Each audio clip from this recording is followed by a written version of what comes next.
నమస్తే నిజం న్యూస్ కి స్వాగతం. నిజాయితీగా ప్రజలకు సేవ చేయాలన్నదే నా లక్ష్యమని మహబూబ్ నగర్ ఎమ్మెల్యే శ్రీ అన్నం శ్రీనివాస్ రెడ్డి స్పష్టం చేశారు. 100 రోజుల కాంగ్రెస్ పార్టీ ప్రభుత్వం పూర్తి అయిన సందర్భంగా ఈరోజు మహబూబ్ నగర్ ఎమ్మెల్యే క్యాంపు కార్యాలయంలో జరిగిన పత్రికా సమావేశంలో ఆయన మాట్లాడుతూ నన్ను గెలిపించిన నియోజకవర్గ ప్రజల రుణం తీర్చుకునేందుకు ప్రతిక్షణం కృషి చేస్తానని ఆయన చెప్పారు. ప్రజా సమస్యలు ఏవి ఉన్నా వాటిని నా దృష్టికి తీసుకొని వస్తే వాటిని వీలైనంత త్వరగా పరిష్కరిస్తానని ఆయన చెప్పారు. గృహలక్ష్మి పథకం కింద 200 యూనిట్ల లోపు వచ్చే వారికి ఎన్నికల కోడ్ ముగిసిన తర్వాత 0 బిల్లు వస్తుందని, ఎవరు ఇబ్బంది పడాల్సిన అవసరం లేదని, గృహజ్యోతి పథకానికి మహబూబ్ నగర్ 10,000 మంది, హన్వాడాలో 7,000 మంది, మహబూబ్ నగర్ మున్సిపాలిటీ పరిధిలో 14,662 మందికి గృహజ్యోతి పథకం కింద 0 బిల్లు వస్తోందని ఆయన చెప్పారు. పాలమూరు విశ్వవిద్యాలయానికి రూసా నిధుల కింద 100 కోట్ల రూపాయలు తీసుకురావడం జరిగిందని, గతంలో మన మహబూబ్ నగర్ జిల్లా వ్యాప్తంగా సుమారు 10,000 మంది విద్యార్థులు ఇంజనీరింగ్ మరియు లా విద్య అభ్యసించేందుకు తరలిపోతున్నారని, కానీ గౌరవ ముఖ్యమంత్రి శ్రీ రేవంత్ రెడ్డి గారిని విద్యాశాఖ కార్యదర్శి గారిని మహబూబ్ నగర్ లో లా కళాశాల మరియు ఇంజనీరింగ్ కళాశాల ఆవశ్యకత గురించి వివరించి పాలమూరు విశ్వవిద్యాలయంలో ఏర్పాటు చేయటకు ఒప్పించడంలో జరిగిందని ఆయన చెప్పారు. ఈ కార్యక్రమంలో టిపిసిసి ప్రధాన కార్యదర్శి వినోద్ కుమార్, సిజే బనహర్, సాదుతుల్లా మరియు తదితరులు పాల్గొన్నారు. అందరు గృహ నిర్బంధం, మీ మీడియా మిత్రులను కూడా కొంతమంది గృహ నిర్బంధం చేసేది. మా ప్రభాకర్ అయితే రెగ్యులర్ ఏమంటారు ఇంటర్వ్యూ లాగానే వస్తే పోయి పోలీస్ స్టేషన్లో కూర్చోవాలి. ఇక ఊకి ఎందుకురా నాయన అని టీవీలో స్క్రోలింగ్ నాయన పోయి పోలీస్ స్టేషన్లో కూర్చుంటారు. ఎందుకు వచ్చిన బాధ నాయన ఇక వచ్చేసిన అంటుండు. ఇక అటువంటి వాళ్ళు కొంతమంది ఉన్నారు. ఇప్పుడు అట్లా లేకుండా సీఎం గారు వస్తే మేమే అందరినీ పిలుచుకొచ్చి సీఎం గారిని కల్పిస్తున్నాం. మన ప్రజా సంఘాల వాళ్ళను, కుల సంఘాలను, ప్రైవేట్ ఇన్స్టిట్యూషన్స్ వాళ్ళని, సిపిఐ పార్టీ, సిపిఎం పార్టీ వీళ్ళందరినీ మేమే పిలిచినాం. మీ సమస్యలు ఏమైనా ఉంటే చెప్పండి అని చెప్పి సీఎం గారితో టైం ఇప్పించి చేసినాం. అంటే ప్రజాస్వామ్యం అంటే ఇట్లుంటుంది. మొన్న ప్రజాపాలనలో ముఖ్యమంత్రి గారు వచ్చిన రోడ్లలో షాపింగ్ తోడుపడిన రోడ్ల మీద ఉన్న షాప్ బంద్ చేశారు. ఇక సెక్యూరిటీ రీజన్స్ అవి, దాన్ని మనం ఒక 2 ఉంటాయి దీంట్లో. ఇప్పుడు సెక్యూరిటీ రీజన్స్లలో ఏమైనా చేసుకుంటే దాంట్లో మనం ఇంటర్ఫీర్ కాకూడదు. మనకు అడగను కూడా అడగరు వాళ్ళు, ఇక్కడ వాళ్ళు కూడా కాదు. సీఎం వచ్చినా, పిఎం వచ్చినా, రాష్ట్రపతి వచ్చినా వాళ్ళ ప్రోటోకాల్ ఉంటుంది. ఆ ప్రోటోకాల్ ప్రకారం వాళ్ళు చేస్తారు. ఒక హాఫ్ అన్ అవర్ 1 అవర్ మనం ఓర్చుకోవాలి అంతే.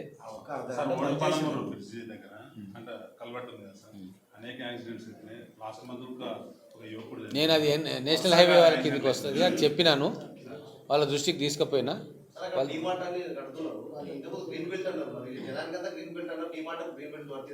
నాకు కాగితాలు ఇవ్వండి.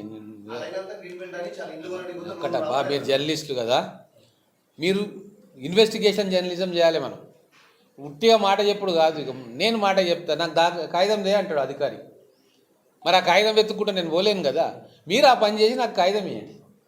మీరు ఏ కాగితం ఇచ్చినా కూడా నేను కన్సర్న్ అథారిటీ దగ్గర నేనే తీసుకుపోతాను. చట్ట విరుద్ధంగా ఏ పని కూడా చేయడానికి మేము సిద్ధంగా లేము, చెయ్యం. కాబట్టి మీరు డాక్యుమెంటేషన్ కరెక్ట్ ఇవ్వాలి నాకు.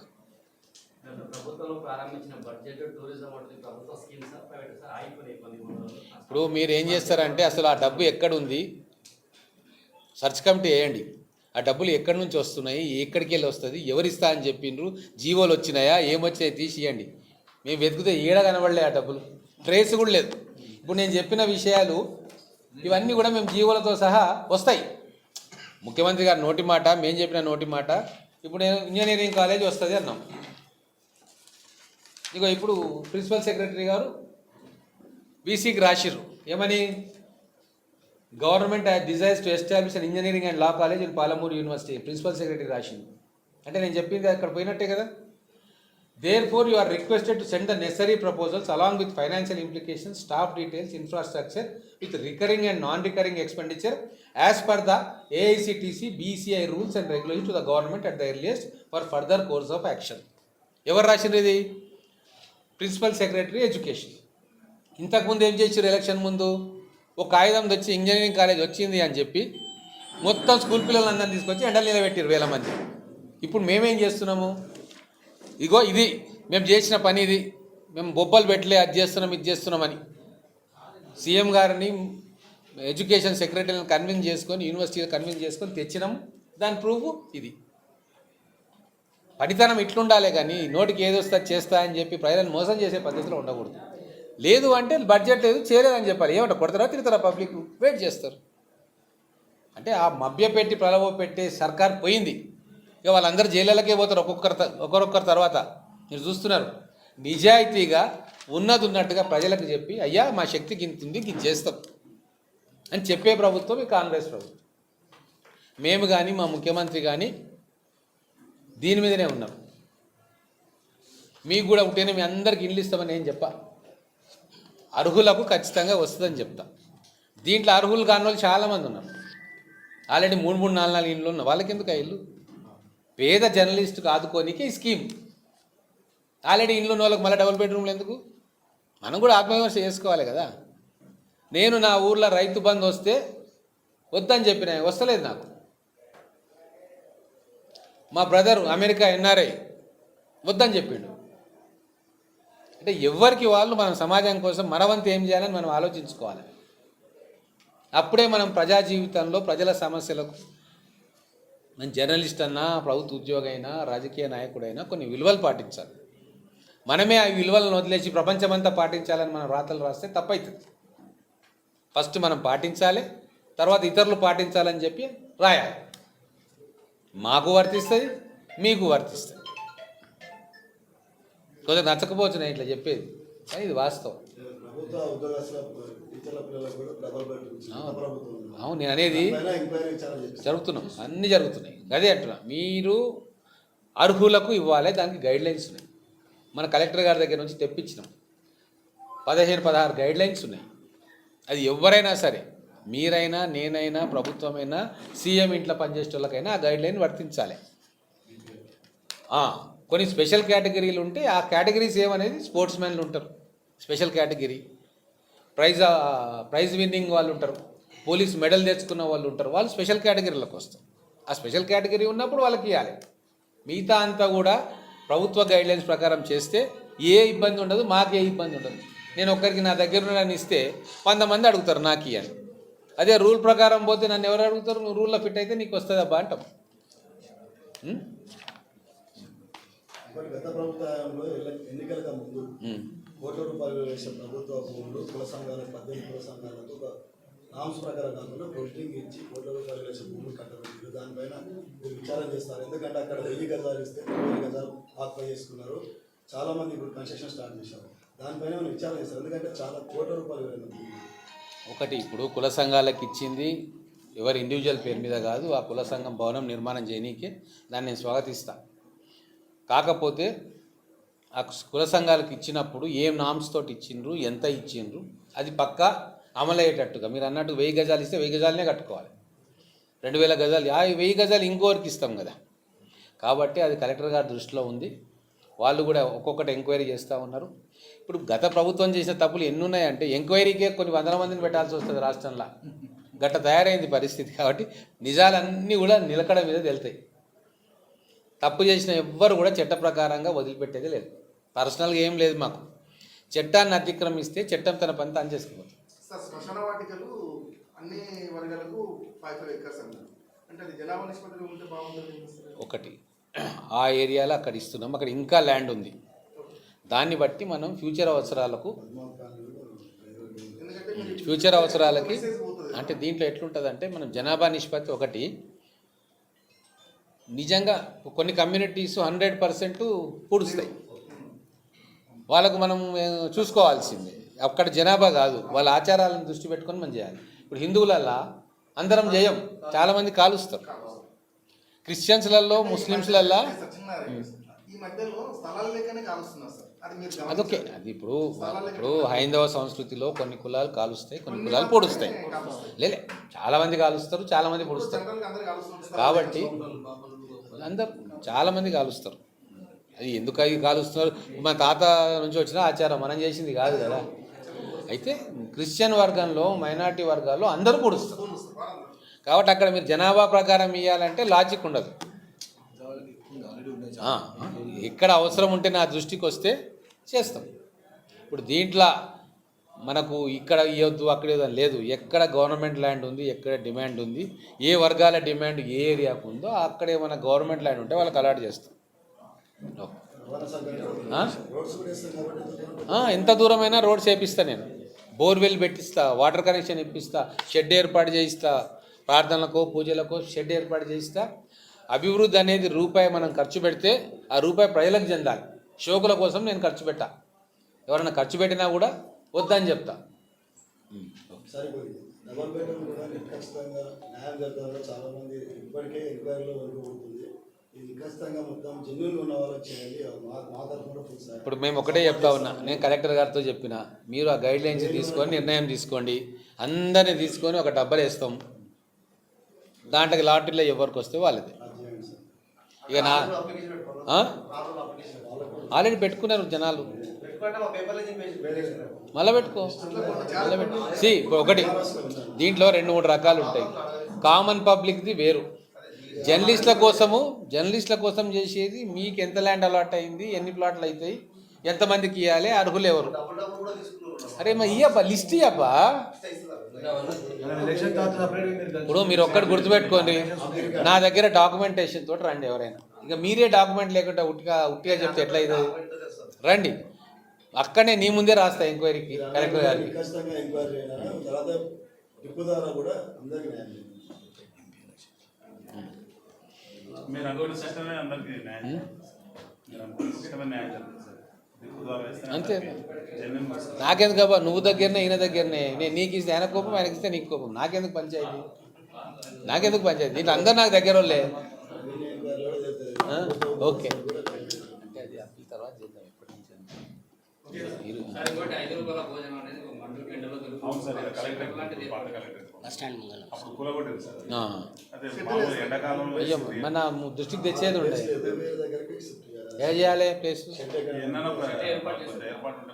చాలా మంది 200 నుండి ల్యాండ్ 300 మంది ఉంటారు సార్.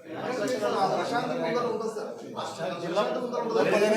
అన్నీ చేస్తేనే అందరికీ అక్కడే సార్ ప్రశాంత్ అవైలబుల్ ఉంది సార్, చాలా మంది ఉంటున్నారు. సార్ ఈయన ఏమన్నా ఒకటి ఇలా బార్కెట్ ఉంది కదా, దాని ప్లేస్ ఇట్లా ఉంటే ఒక బార్కెట్ అంటే అది టెంపుల్ దగ్గర వద్దులే, పరిశుభ్రంగా ఉండదు అంత. ఎంగిల్ పడతాయి సార్. మళ్ళీ చూద్దాం, నేను చెప్తా. ఓపెన్ ప్లేస్ లో ఒక షెడ్ ఒక 300 మంది తింటున్నారంట సార్. వాళ్ళ కన్స్ట్రక్షన్ వాళ్ళు స్టెప్ అవుట్ షెడ్ వేస్తే నీళ్ళు తింటారు. లేలే, షెడ్ నేను ఇమీడియట్గా వేపిస్తా, ఒక్కో చెప్పి, కానీ స్థలం చూడాలి. అదే పెట్టు సార్. ప్రశాంత్ స్పేస్ ఉంటుంది. ఆ? తర్వాత షాప్స్ ఉన్నాయి, షాప్ ఇద్దరికి మళ్ళీ ప్లేస్ ఉంది, అక్కడ కూడా ఏమన్నా టెంపుల్ చుట్టుముట్ట వద్దు. లోపలికి వెళ్తాం. టెంపుల్ చుట్టుముట్ట అయితే అపరిశుభ్రం అవుతుంది, వద్దు. ఎందుకు మంచిగా ఇంకా చౌరస్ అక్కడ పెడదాం, అక్కడ పెడదాం. ట్యాక్సీలా అంతే. షెడ్ లాగా అయితే అందరూ తింటారు సార్. ఓకే, అక్కడే చేపిద్దాం. బస్ స్టాండ్ దగ్గర వచ్చిన 300 మెంబర్స్ తింటున్నారు. ఫ్లెక్సీ కడితే ఇక్కడ మార్క్స్ ఫ్లెక్సీ కంటే చూసేట్టు వెళ్తారు. చేద్దాం, అవును, అన్నీ బాగుంది. చూద్దాం. వీలైతే ఏపిస్తే నగర్ పట్టణంలో గృహజ్యోతి కనెక్షన్ ఎలిజిబిలిటీ కోసం మున్సిపాలిటీ సిబ్బంది కావచ్చు, ఎలక్ట్రిసిటీ సిబ్బంది కావచ్చు, మహబూబ్ నగర్ రూరల్ మండలంలో 24,000 మంది డొమెస్టిక్ కన్జ్యూమర్స్ ఉంటే 14,000 మంది ఎలిజిబుల్ అయింది. రఫ్ ఫిగర్ చెప్తున్నా నేను. దాంట్లో ప్రూఫ్స్ ఉన్న వాళ్ళు 10,000 మంది. సో ఆ 10,000 మందికి మహబూబ్ నగర్ మండలంలో రేపు ఈ ఎలక్షన్ కోడ్ అయిపోయిన తర్వాత 0 బిల్ వస్తుంది. వాళ్లకు మేము ఇచ్చిన గ్యారంటీ అమలు అవుతుంది.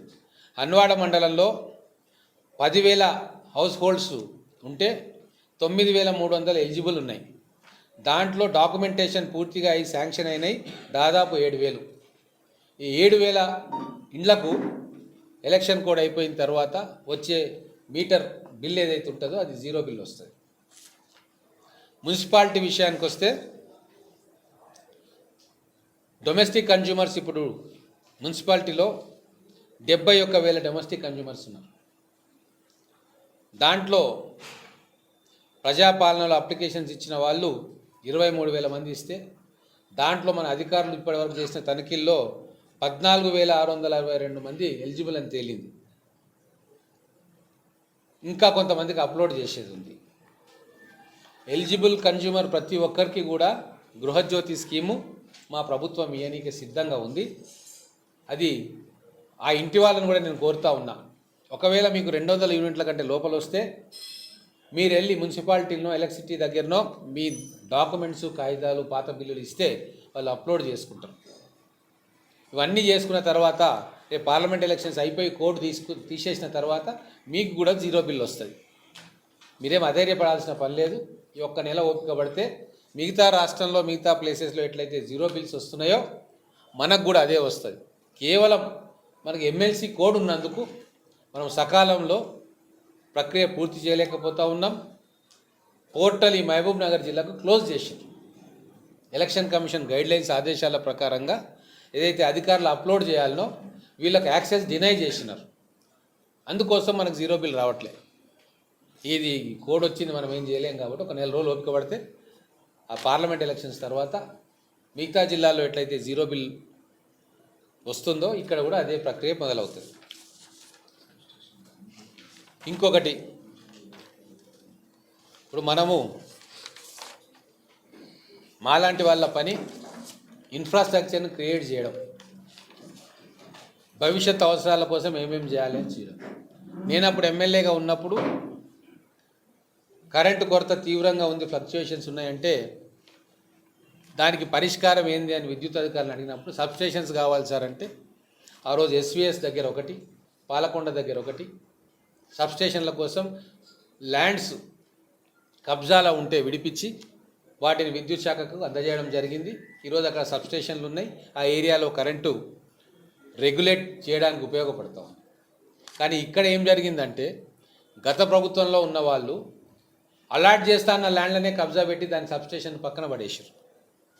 వాళ్ళకు ఆడ భూమి కళ్ళలో మెదులుతుంది కానీ ఆ భూమి సబ్స్టేషన్ వస్తే ఎన్ని వేల ఇండ్లలో వెలుతురులు వస్తాయన్న ఆలోచన వాళ్ళకి లేకుండే. అందుకే ఇప్పుడు మేము వచ్చిన తర్వాత మెడికల్ కాలేజ్ దగ్గర ఏదైతే అలాట్ అవుతుందో దాన్ని కబ్జా నుంచి విముక్తి చేసి వాళ్ళకి హ్యాండ్ ఓవర్ చేస్తాం. అలాగే మొత్తం రేపు పాలమూరు యూనివర్సిటీ పెద్దగా కాబోతూ ఉంది.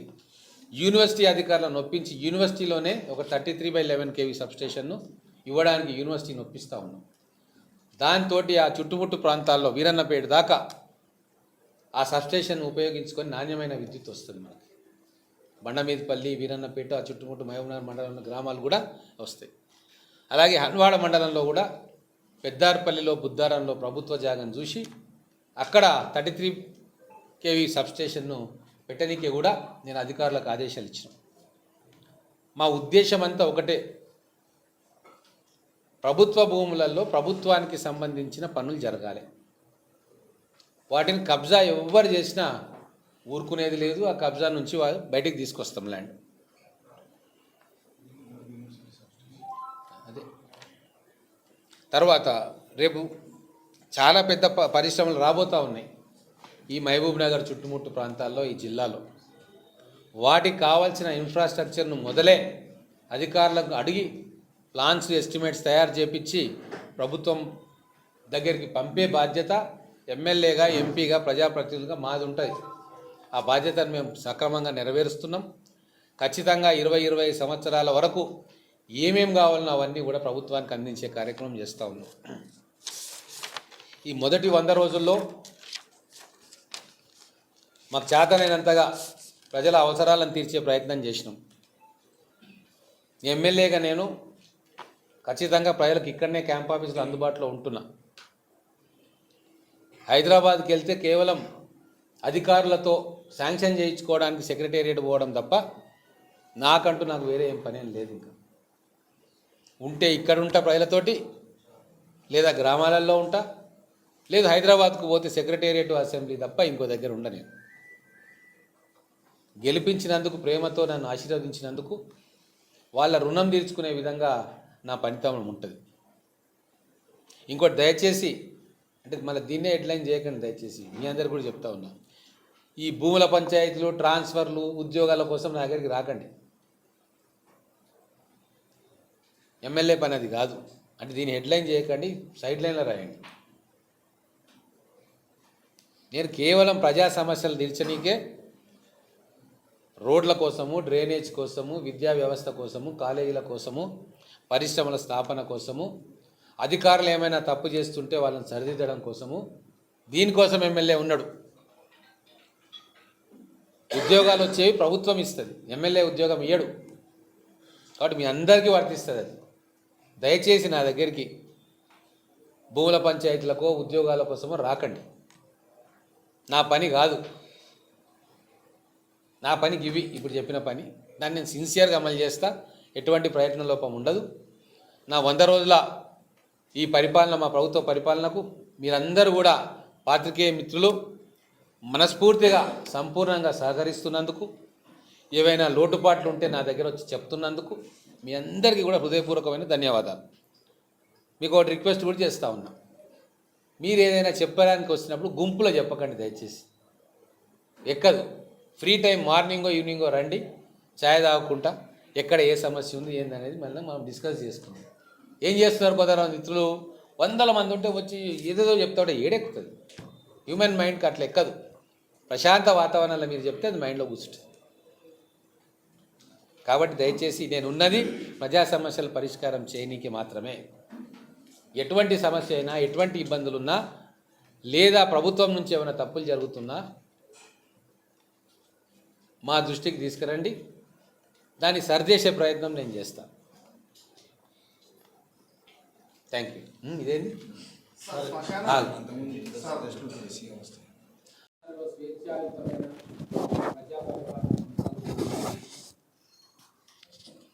స్వేచ్ఛగా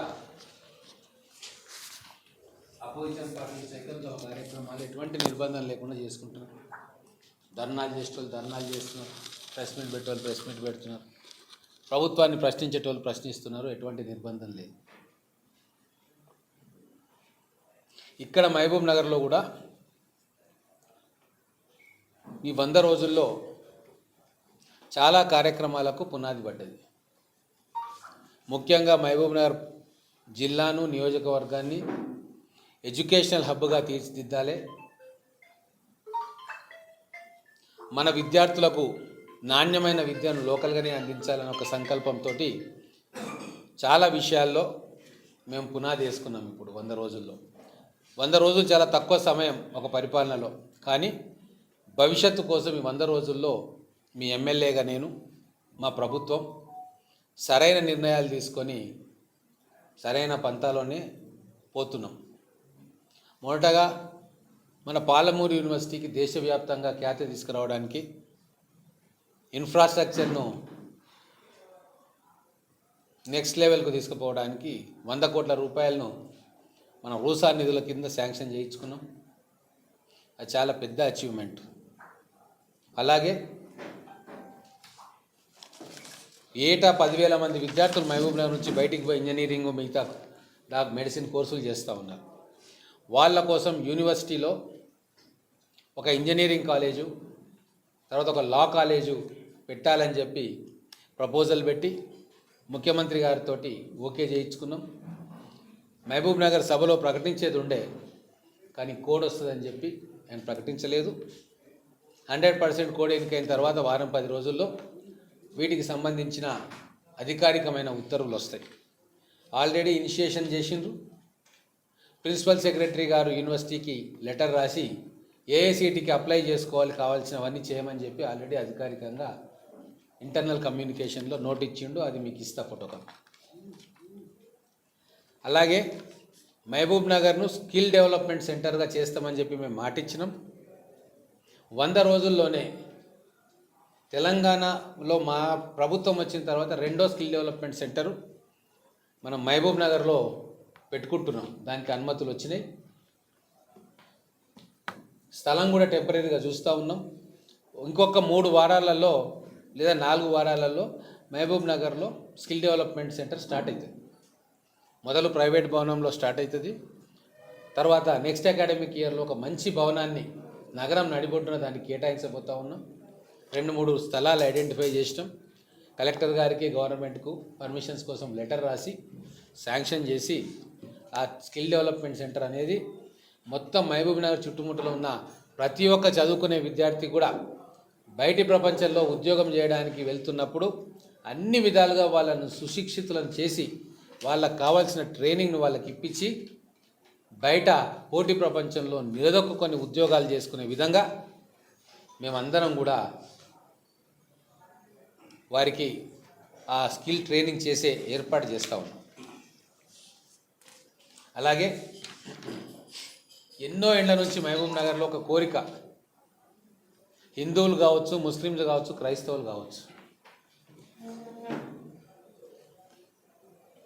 శ్మశాన వాటికకు సరిగ్గా స్థలం కేటాయించలేదు అని చెప్పి అడిగారు. కాబట్టి స్పెషల్ ఫోకస్ తీసుకొని ప్రభుత్వ యంత్రాంగంతో మాట్లాడి మౌలాలీగుట్ట దగ్గర 5 ఎకరాలు మైనార్టీ సోదరులకు, 5 ఎకరాలు హిందువులకు, 5 ఎకరాలు క్రిస్టియన్లకు కేటాయించి ఆ ఇన్ఫ్రాస్ట్రక్చర్ కూడా దానికి అప్రోచ్ రోడ్డు ఒక 3 కిలోమీటర్ల రోడ్డు అవసరం ఉంటుంది 2 వైపుల నుంచి సిటీకి. యనుగొండ వైపు నుంచి ఒకటి, తిమ్మసానిపల్లి దగ్గర నుంచి ఇంకొకటి, 2 రోడ్లు కూడా ఆ గుట్టకు వచ్చేటట్టుగా చేసి 2 వాహనాలను కూడా నేను ఎస్డిఎఫ్ నుంచి ఇస్తున్నా. అవి పెట్టినాము.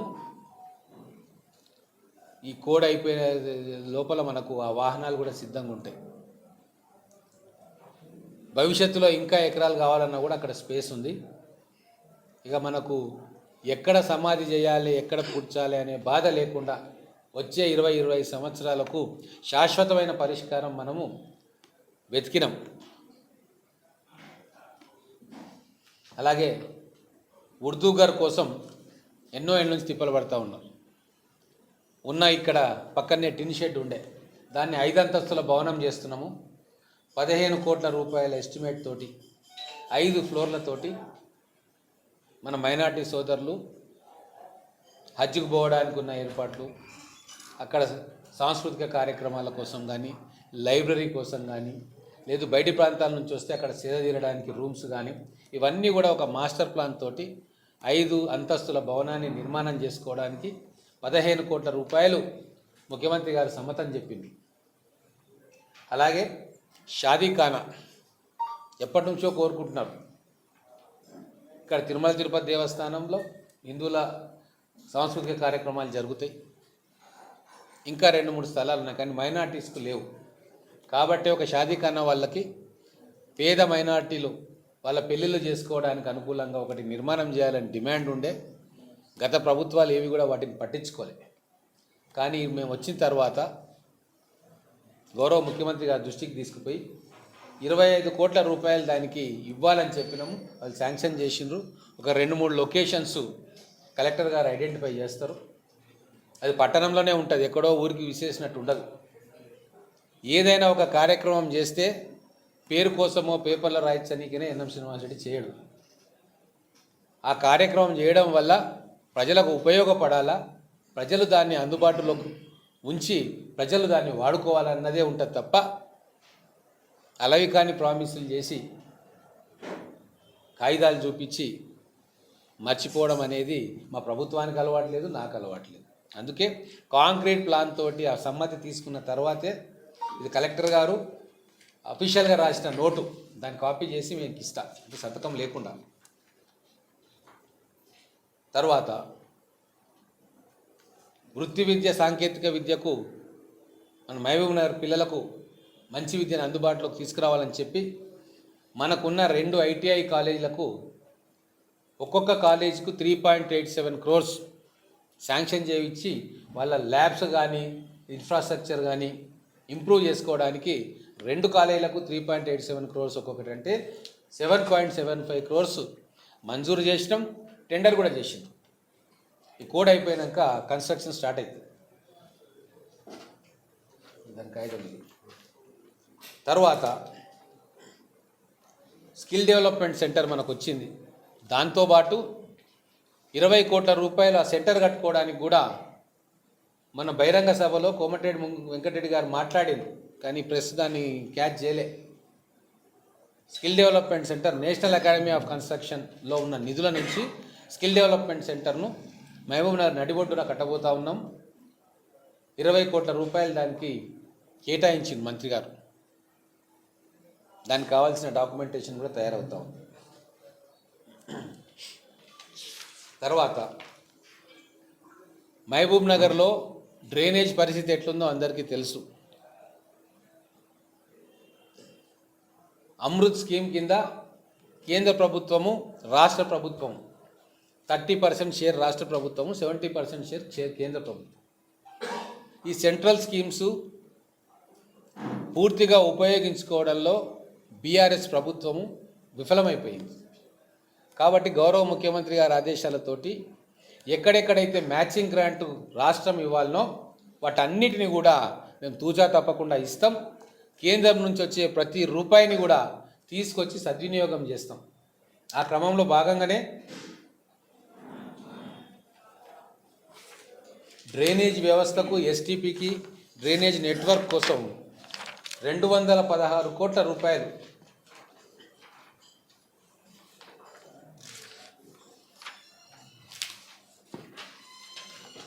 పాతదే కదా సార్ 276 crores. దాని టెండర్ లేదు, ఇప్పుడు టెండర్ అయిపోయింది, రెడీగా ఉంది. అవి కాగితాల మీద ఉన్నాయి, గ్రౌండింగ్ అవుతుంది. టోటల్ 276 266 crores కానీ వచ్చేది 216 crores. 60. టెండర్ అయిపోయింది. యాక్చువల్గా పాత నామ్స్ ప్రకారంగా అది ఎలిజిబుల్ కాదు. మళ్ళీ దాన్ని రీప్రాసెసింగ్ చేసి మళ్ళీ పంపించి టెండరింగ్కి పెట్టించి ఆ టెండర్ కూడా అయిపోయింది. Sewerage treatment, sewerage network, interception and diversion structures 266.8 crores.